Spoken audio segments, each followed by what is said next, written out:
sila magpa-check up. Bakit kaya? Takot malaman yung sakit. Pero dapat good news po yun kasi maaagapan mo pa kung saan ba papunta yung sakit mo at least maagapan mo. Okay ba yun? So dito tingnan natin kasi ikaw mismo is baka na-experience mo yung ganitong sintomas.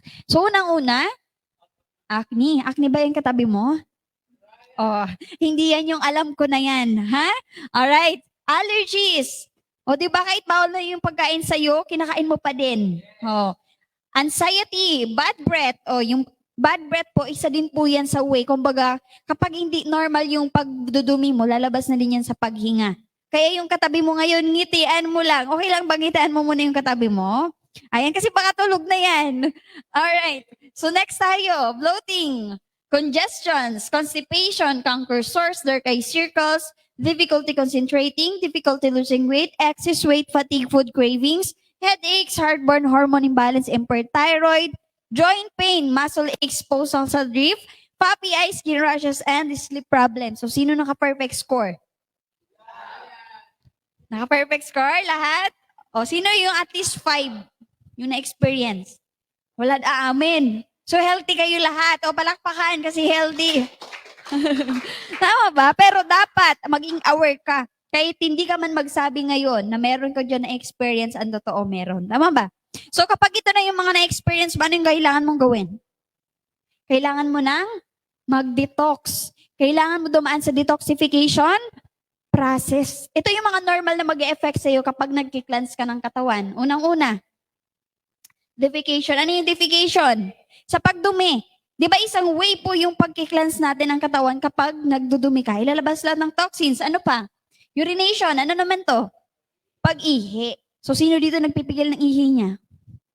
Di ba? Yung tipong ang sarap-sarap na ng tulog mo, isorbehin ka ng pag-ihi. O dapat di mo din yung pinipigilan. Kailangan umihi ka para makikleanse pa din yung katawan mo. Ano pa? Expiration. Yan yung tipong hinihingal ka kahit wala ka masyadong ginagawa. Tama ba? Tapos kinakabahan ka. Normal po yun. Lalo na kapag nag-take ka ng mga food supplement natin, nagkape ka ng ating mga coffee. Okay? So, isa po yan sa mga may experience mo para at least ngayon, aware ka na normal pala yun. Okay? Kumbaga, nasa healing process ka po kasi. Alright? So, ibig sabihin po niya, nag-e-effect sa'yo yung mga products. O, next tayo. Perspiration. Ano to? Pagpapawis. Pinagpapawisan ka pa ba? Ngayon, pinagpapawisan ka ba? O hindi, syempre kasi malamig yung aircon. Pero since pagpunta mo dito, pinagpawisan ka ba? Oh, so good news po yun kasi marami nagsasabi, naiinis sila kapag pinagpapawisan. Good news po pag pinagpapawisan ka. Tama ba? Kasi bakit? Nakikleanse po yung katawan mo, lilalabas yung toxins. Are you learning, guys? Ayan, nabubulo na naman yung mic. Tama ba? So, good news dito. Sabi ko nga, meron tayong food supplement na maganda for cleansing or detoxification. Palakpakan mo ating Elevate-in-1 Herbal Mix Capsule. Sino nakatry nito? Lahat na ba? O anong effect sa mga voice natin? Nakatayo. Anong nakatayo? Ano pa? Ano pa? Ha? Alerto? Ano? Tulog na siya?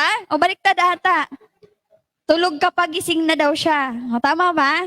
O, mas maganda magta-try ka niyan para alam mo mismo yung effect sa'yo.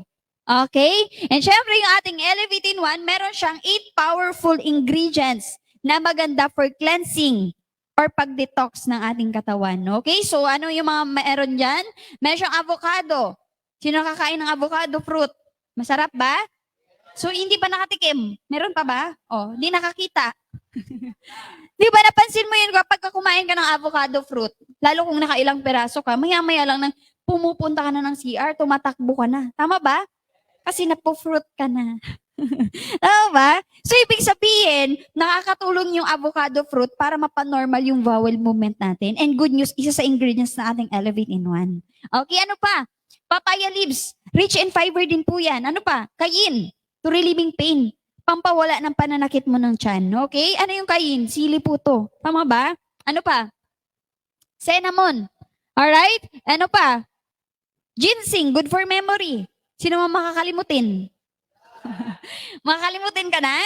Oh, wala pinipili yan. Mapabata, mapatanda, makakalimutin. Ano yung madalas mo makalimutan? Siya? Sino pa? Yung katabi mo. Oh, pero halimbawa, yung katabi mo ngayon, may utang sa'yo. Bigyan mo ng Elevate in One, di ba? Magugulat ka na lang mamaya, binayaran ka na, naalala na pala yung utang. O, palakpakan mo yan. Ano pa? Cranberry, good for UTI. And barley for blood detoxifier. Ano trabaho nito? Linisin yung dugo natin. Kasi number 2 reason, sabi ko kanina, kung bakit tayo nagkakasakit is kapag ka madumi yung dugo. In good news, meron tayong barley sa Elevate in One. Ano pa? Celery is good for digestions and sodium ascorbate with zinc na pabonus. Okay? Okay lang ba? Palakpan mo yung ating Elevate in One? Alright. So maganda po yung ating Elevate in One sa mga irregular yung vowel movement. Alright?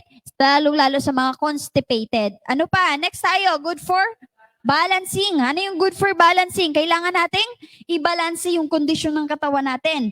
Di ba? Kasi marami ditong tao, nag-cleanse ka na nga, nag-detox ka na nga, pero nagkakasakit ka pa din. Bakit kaya? Kasi bakit? Baka mamaya, mataas pa din yung cholesterol mo, mataas pa din yung blood sugar, so kailangan natin yung i-balance sa pamamagitan ng ating 8 herbs, food supplement. Palakpakan nyo naman yan. Okay, so yung sino naman nakatry na ating Elevate in One? Marami na, yung iba, hindi pa.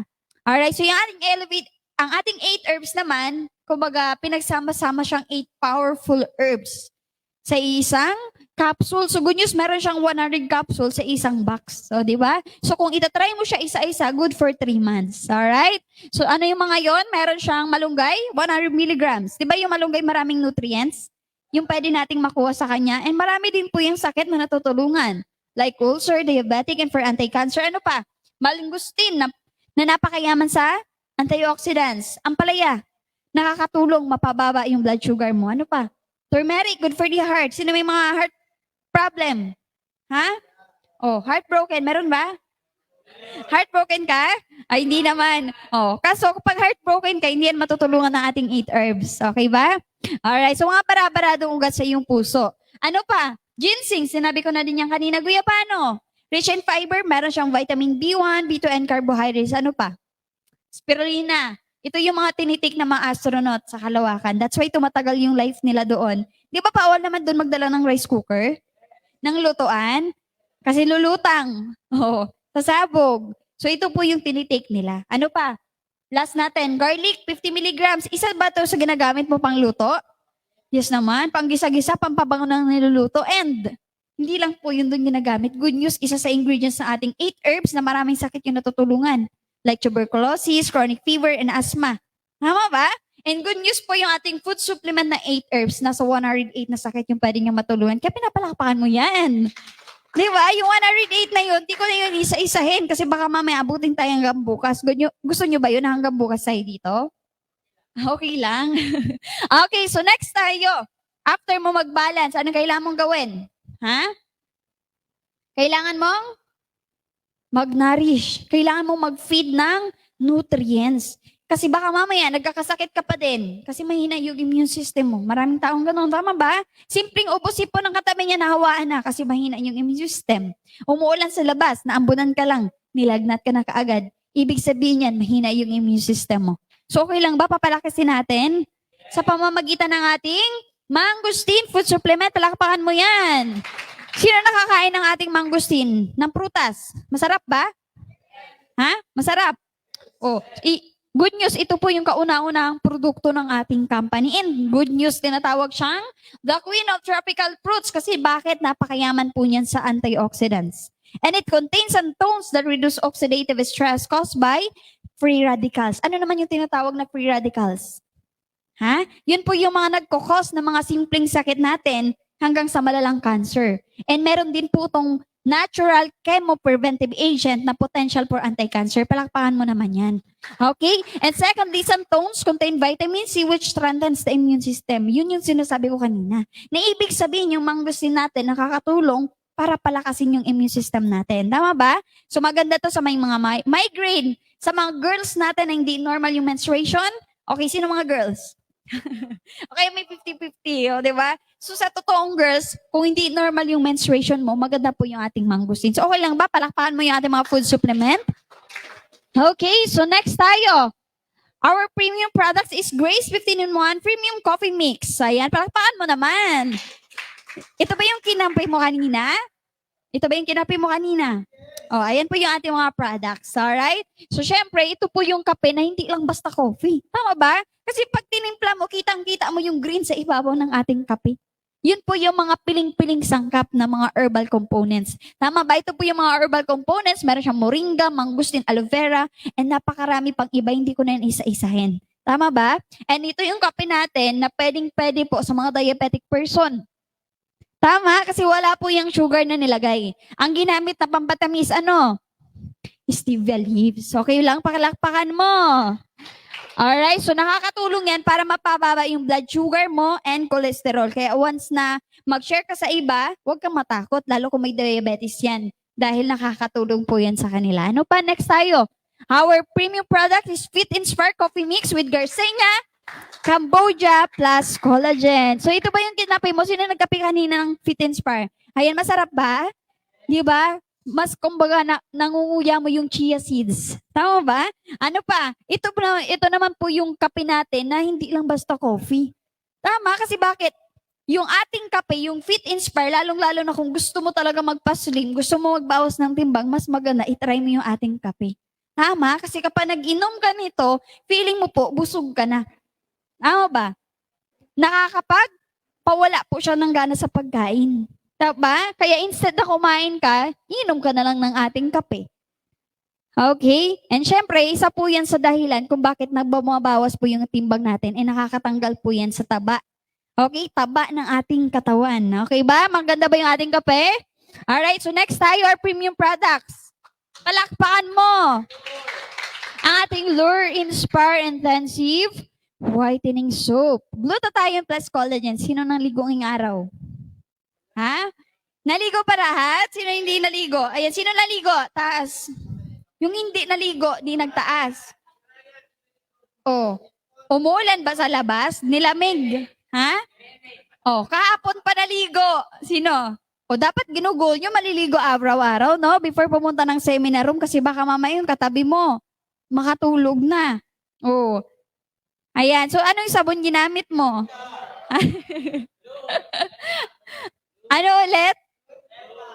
Ayan, iba-ibang brand. Okay lang, palakpakan mo naman yung bagong pasok natin. Oh, mas maganda na sa harap. Meron pa space dito sa harap, oh. Ayun pa, dito madam. Oh, dito. Marami pang space. Okay, so syempre, yung mga naligong ayong araw, dapat lure yung ginamit. Tama ba? Pero kung hindi pa yan lure, okay lang yan. Palitan mo na lang pag meron ka ng lure. Okay lang ba? Kasi bakit? Ito yung ating sabon na, kumbaga, nakakatulong para ma-fade